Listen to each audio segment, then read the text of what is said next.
A ver, para entender de verdad por qué una isla de apenas 110.000 kilómetros cuadrados le ha quitado literalmente el sueño a la mayor superpotencia del mundo durante más de 60 años, necesitamos hacer un cambio de chip radical. Hay que dejar de ver a Cuba simplemente como un trocito de tierra en el Caribe y empezar a contemplarla como lo que realmente es, el tablero de ajedrez geopolítico más caro, complejo y fascinante de la historia contemporánea.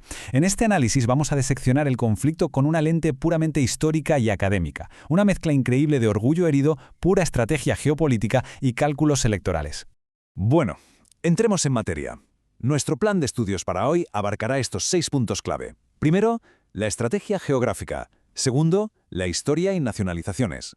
Tercero, el clímax de la Guerra Fría. Cuarto, la influencia de Florida.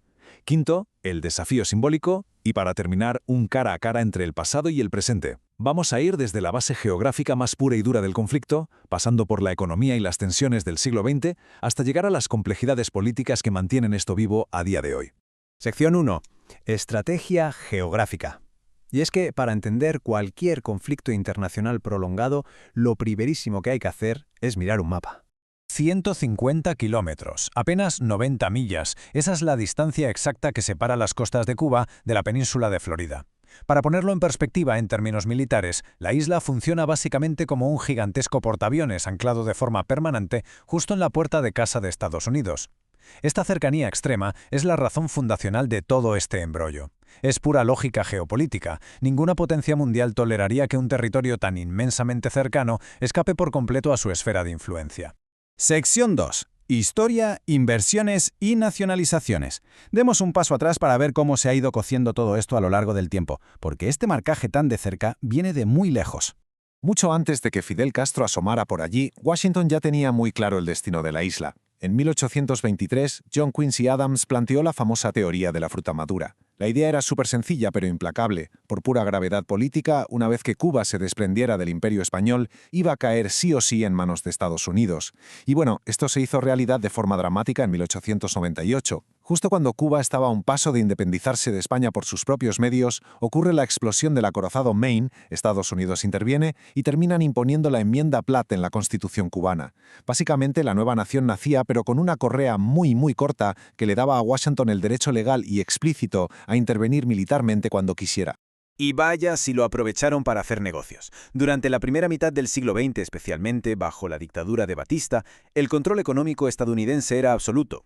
Hablamos de que controlaban el 90% de las estratégicas minas de níquel, el 80% de los servicios públicos, por no hablar de la industria azucarera, el famoso oro blanco. La isla entera operaba como un negocio inmensamente lucrativo y funcionaba como el patio de recreo de la élite, el célebre Casino de América, manejado en gran parte por figuras del crimen organizado. Pero claro, este lujo desmedido y la inmensa riqueza extranjera chocaban de frente con la miseria extrema en la que vivía gran parte del campesinado local.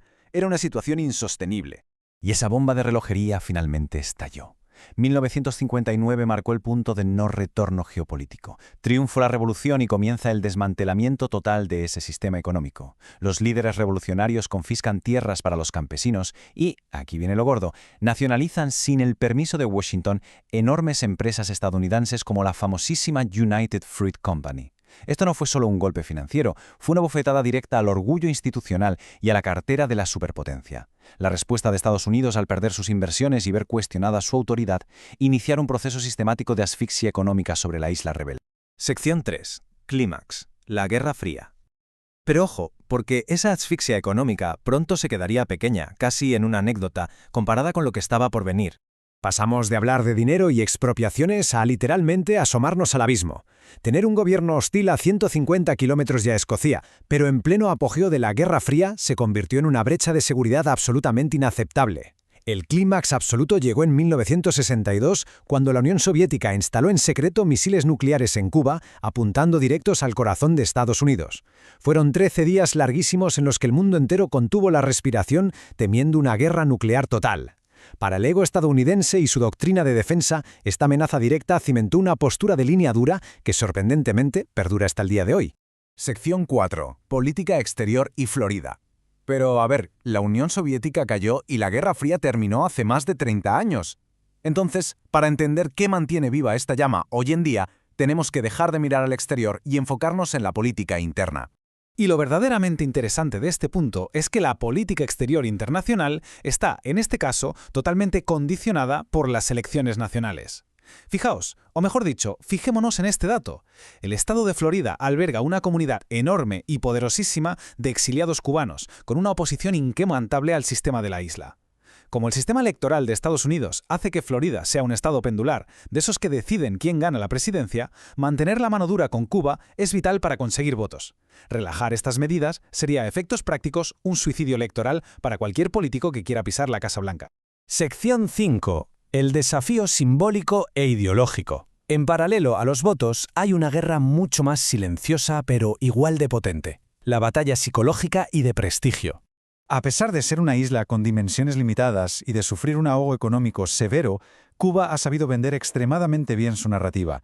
Se han aferrado a ese relato del pequeño David resistiendo los embates del gigante Goliat. Durante décadas han sido unos exportadores muy eficaces de su ideología, enviando médicos e incluso apoyo de guerrilla a países en desarrollo de África y América Latina. Para los pasillos del poder en Washington, este simbolismo es un dolor de cabeza crónico. Representa un precedente peligrosísimo. Si se permite que una isla demuestre que el gigante hegemónico puede ser desafiado indefinidamente, otras naciones podrían sentirse tentadas a seguir exactamente el mismo camino. Sección 6. Relevancia histórica frente a actual. Y con todas estas piezas complejas sobre la mesa, vamos a sintetizar nuestro análisis y comparar qué movía todo esto en el pasado frente a lo que lo mueve hoy. Esto ilustra brillantemente la evolución del conflicto. Si miramos a la época de la Guerra Fría, la enemistad estaba impulsada por un terror existencial de manual, el miedo a la expansión soviética y la amenaza de ser borrados del mapa con misiles nucleares. Hoy, sin embargo, el paradigma es radicalmente distinto. Instrumentos legales como la ley Helms-Burton se justifican buscando un cambio de régimen desde dentro mediante la asfixia económica, pero la realidad actual descansa sobre tres pilares muy concretos: la tensión ideológica residual, el peso determinante de los votantes de Florida y la pura necesidad de mantener intacto el orgullo geopolítico de Estados Unidos. El punto crucial aquí es observar cómo ha mutado la isla a través de tres épocas, tal como resume esta tabla. Inició su andadura moderna operando casi como un protectorado, movido por el control económico y la fiebre de los casinos hasta el 58. Luego se transformó de lleno en la trinchera más peligrosa de la Guerra Fría por el miedo al comunismo. Y finalmente, desde los años 90 hasta hoy, ha aterrizado en una especie de limbo de tensión ideológica sostenida por la política interna y la retórica. Objetivamente hablando, es el último y más resistente vestigio de la Guerra Fría en el hemisferio occidental. Lo que nos lleva a una última reflexión. Una intervención militar directa por parte de Estados Unidos es un escenario totalmente descartado a día de hoy por sus incalculables costes, pero el tablero sigue vivo. Con potencias emergentes como China y resurgentes como Rusia metiendo la cabeza e inyectando fuertes intereses estratégicos en la isla caribeña, esto deja de ser un simple cara a cara heredado del siglo XX. Se está transformando rápidamente en un renovado y muy sofisticado juego de influencias globales. Así que, viendo que el embargo económico sigue ahí década tras década, cabe preguntarse de forma ineludible, con nuevos jugadores entrando en la partida, ¿qué desenlace realista le depara la historia a este estancamiento geopolítico? Es un tremendo rompecabezas de poder global que sin lugar a dudas aún tiene muchas piezas por revelar.